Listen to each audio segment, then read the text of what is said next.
പാലക്കാട് നെന്മാറയിൽ ഇരട്ടക്കൊലപാതകം നടത്തിയ ചെന്താമര ഭീഷണിപ്പെടുത്തിയത് സംബന്ധിച്ച് പരാതി നൽകിയിട്ടും പോലീസ് ഒരു നടപടിയും സ്വീകരിച്ചില്ലെന്ന് ഈ ഭീഷണിക്ക് വിധേയായ പുഷ്പ പറയുന്നു.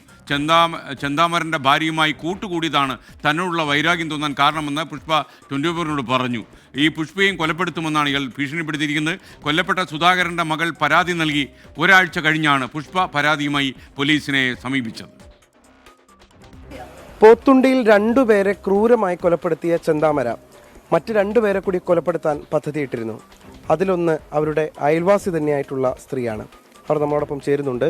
എന്തുകൊണ്ടാണ് താങ്കളോട് ഇത്ര ഒരു വൈരാഗ്യം ഇയാൾക്കുണ്ടാവുന്നത്? അത് തന്നെ, അയാളുടെ ഭാര്യ ഞങ്ങൾക്ക് ADS ഒക്കെ ആയിരുന്നു. അപ്പം അയാളുടെ ഭാര്യനെ ഞങ്ങൾ പറഞ്ഞയച്ചു. ഞങ്ങളുടെ മൂലമാണ് ഒരു കുടുംബം തകർന്നു, ഞങ്ങൾ മന്ത്രവാദത്തിന് പോകുകയാണെന്നാണ് അയാളുടെ നിയമം.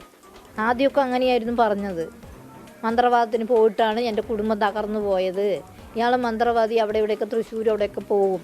ഞങ്ങളൊക്കെ രാവിലെ എണീറ്റ് ഒരുങ്ങി പുറപ്പെട്ടൊക്കെ പോണത് അയാൾക്ക് ഇഷ്ടമല്ല. താങ്കളോടുള്ള വൈരാഗ്യത്തിന് കാരണം അദ്ദേഹത്തിന്റെ കുടുംബം നശിച്ചത് നിങ്ങളൊക്കെ ഇടപെട്ടിട്ടാണ് എന്ന് കരുതി. അങ്ങനെയാണെന്നാണ് അയാൾ പറഞ്ഞിരിക്കുന്നത്. അയാൾ ആദ്യം ആ ചേച്ചിനെ കൊന്നപ്പോൾ അങ്ങനെ പരാതി പറഞ്ഞത്. ഇവരൊക്കെ ആയിട്ടാണ് എൻ്റെ കുടുംബം തകർന്നത്, ഇവരാണ് തകർത്തിയത് എന്നൊക്കെ പറഞ്ഞിട്ട്. നിങ്ങളിപ്പോൾ ഈ 2 പേരെ കൊലപ്പെടുത്തുമെന്ന് ഇയാൾ പറഞ്ഞു നടന്നിരുന്നു, പരസ്യമായിട്ട് പറഞ്ഞിരുന്നു? ഇപ്പോഴാ ഇല്ല ഇപ്പൊ പറഞ്ഞു. ഇവരൊക്കെ ഞാൻ കുറെ മാനസാന്തരപ്പെട്ടു. തന്നെ നീ 2 പേരിനെ 2 4 പേരിനെ കൊലപ്പെടുത്തും എന്നൊക്കെയാണ് പറഞ്ഞിരുന്നത്.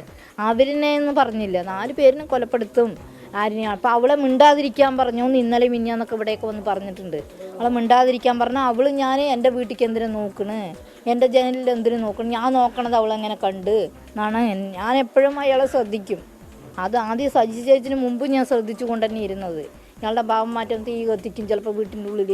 ഇപ്പം കറണ്ട് ഇല്ലാതെ ഇരുട്ടത്തിരിക്കും, ഭക്ഷണവും ഇല്ലാതിരിക്കും. എന്നിട്ട് ഞാൻ ഏട്ടൻ്റെ അടുത്ത് പോയി പറഞ്ഞു. അവരാൾക്കാരുടെ അടുത്തൊക്കെ പറഞ്ഞപ്പോൾ എല്ലാവരും പറഞ്ഞു നീ സൂക്ഷിച്ചിരിക്കുക, അവനെ ഒന്നും ചെയ്യില്ല, അവൻ കുറച്ച് ദിവസം കഴിഞ്ഞ് ശിക്ഷാവധി കഴിഞ്ഞാൽ പോകുമെന്നൊക്കെ പറഞ്ഞിട്ട് ഞാൻ 3 പ്രാവശ്യം പോയി പെറ്റീഷൻ കൊടുക്കുക.